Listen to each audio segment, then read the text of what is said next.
3.5 weeks, the Met will be hosting its annual ball. And we are going to rob it. Not the ball itself. On the neck of Daphne Kluger. Valued at over $100 million. $150 million, actually.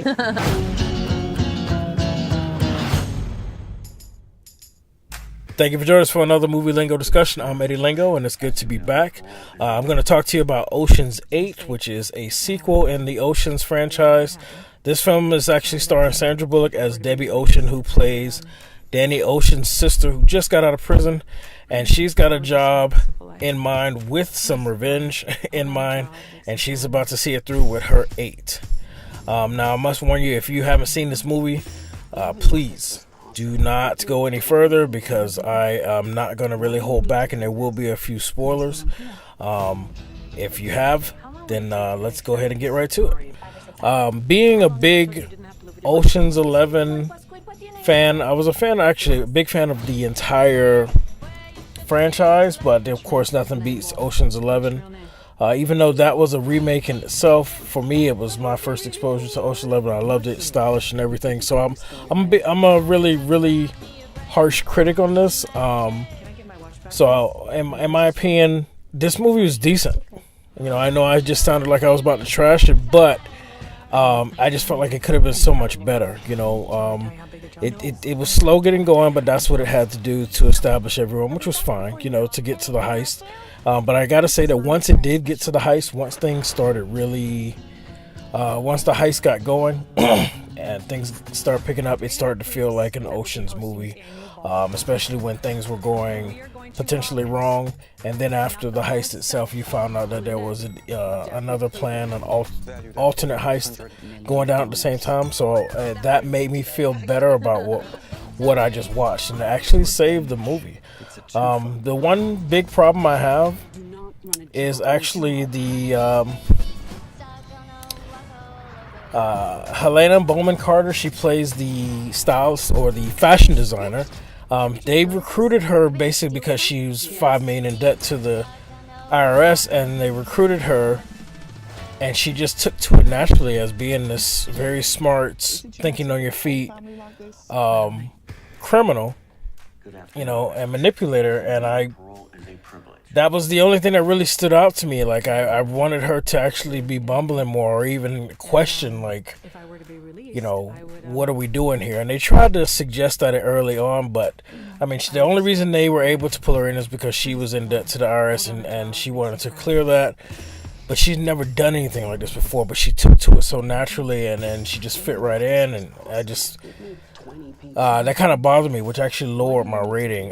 But I mean, she did do a good job. If you watch any trailers, unfortunately the trailers will spoil the Anne Hathaway's character is actually brought in on the fold, because the movie tries to make you believe prior to their revealing that she is just a pawn in the heist, and that she's just a means to an end. But then they bring her into the fold later. But unfortunately, that didn't surprise me, because the trailer had revealed that, which is exactly why I don't watch trailers, and I should have definitely stayed away from this first trailer.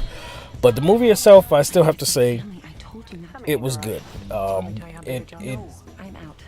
It wasn't great. It's not going to live up to Ocean's 11. But it had a good quality to it. What it was lacking, though, is that chemistry. The chemistry between Brad Pitt and George Clooney and Matt Damon. That chemistry, and then almost every other scene had some comedic level, some punchline. This movie was missing that. This movie, you can see them sprinkling in some humor here and there, but the chemistry of the team wasn't there, and the humor, the punchlines, they weren't drawing me. They weren't good enough. I felt like they could have been a lot better. This movie actually really just focused on the heist more so than the actual comedic aspect of it, which was a little disappointing, because if you watch Ocean's 11, every character has some type of personality trait that conflicts with another, or there's some type of chemistry, and there's always something on the comedic level that delivers. And this one was just more about, this is the job, this is the training. Okay, there's some comedy for you. This is the job, this is the training. Okay, there's some comedy for you. All right, time to do the job. Oh wait, here's a little comedy for you. And it wasn't really strong enough. And finally, my last thing is that they really separated this I guess to make it its own, or maybe George Clooney didn't want to have anything to do with it, but they wrote off George Clooney's character, Danny Ocean, as if he died, which I did not like. I was actually hoping he would make a cameo appearance at the end, like congratulating her, because they said early on that he sent someone to tell her that this was a bad idea. I mean, it was a great plan, but she was going to get caught and it wasn't going to work. And I wanted him to just show up at the end while she was at his grave, and you know, and salute her. You know, like, and for some reason he faked his death, and then we might have an opportunity for another film where his team and her team may have to work together on something really big. Why did he have to fake his death or something to that effect? I mean, there's still opportunity because we never saw him die. But I would like them to just like really kick that door open and insinuate it, and just, you know, if it does well, then just go ahead and greenlight that project. But that's just me, because I'm a really big fan of the Ocean's 11 franchise. So especially the first, you know, the Ocean's franchise, especially the first one, Ocean's 11. A really big fan. So if I had to rate this film, though, as I said, it was still entertaining, still good. I'm not gonna knock it. I just wish it was a little bit stronger with the comedy and the chemistry. One thing I also didn't mention is just the introduction of the characters. You know, they didn't know each other, and which was fine, but it just, I don't know, it just kind of felt like it was missing something. And when they were actually within the job, I would have liked to have seen all of them in their positions and their costumes early. And then you're wondering, like, well, what the hell are they doing? And then it comes together later. The way this played out, you didn't know who was doing what until they walked into the scene and just started immediately getting the job done. Like, I would like to have seen them spread out in their costumes, doing their thing. And you're like, well, what does washing dishes have to do with this? And what does this have to do with it? And then as it unfolds, you're like, oh, now I see. But it didn't give us that. Basically, just right when they were their characters were needed, then all of a sudden, oh, you're here. You're in the kitchen. You're washing dishes. Okay, let's see what you're gonna do. Okay. Oh wait. Oh, you're right here. So we can hand this off to you.